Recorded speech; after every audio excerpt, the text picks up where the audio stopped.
मुख्यमंत्री देवेंद्र फडणवीस यांनी शेतकऱ्यांची कर्जमाफी तसेच शेतकऱ्यांना दिले जाणारे क्रॉप लोन याविषयी महत्त्वाचा निर्णय घेतलाय।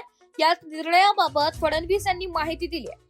राज्य सरकारने येत्या जून महिन्यात शेतकऱ्यांची कर्जमाफी केली जाईल अशी घोषणा केलेली आहे। या घोषणेनंतर आता या कर्जमाफीच्या घोषणेची अंमलबजावणी नेमकी कधी होणार याकडे सर्वांचंच लक्ष लागलंय। आता खरीप हंगाम जवळ आलाय। हंगाम सुरू होण्याआधी लवकर ही कर्जमाफी अंमलात आणावी अशी मागणी शेतकऱ्यांकडून केली जात आहे। याबाबतच आता मोठी माहिती समोर आली आहे। मुख्यमंत्री देवेंद्र फडणवीस यांनी शेतकऱ्यांसाठी 2 मोठे निर्णय घेण्यात आल्याचं सांगितलंय। यातील एक निर्णय हा कर्जमाफी संदर्भात आहे, तर दुसरा निर्णय हा क्रॉप लोन साठीचा आहे।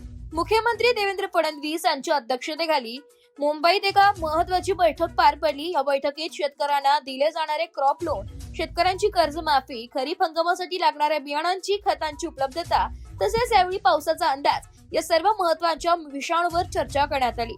बैठकीत काही निर्णयही घेण्यात आला। याबाबत फडणवीस यांनी पत्रकार परिषद घेऊन सविस्तर माहिती दिली आहे। आम्ही बँकांशी कर्जमाफीच्या बाबतीत चर्चा केली आहे। आपल्याला कर्जमाफी करायची आहे।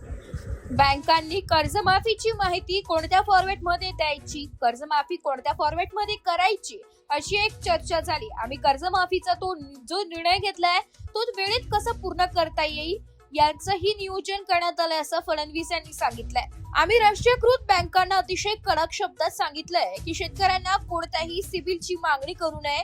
बँकांच्या मुख्यालयांनी प्रत्येक शाखेला याबाबत पत्र पाठवले पाहिजे। या पत्रात क्रॉप लोन साठी सिबिलची अट नाही हे नमूद असले पाहिजे।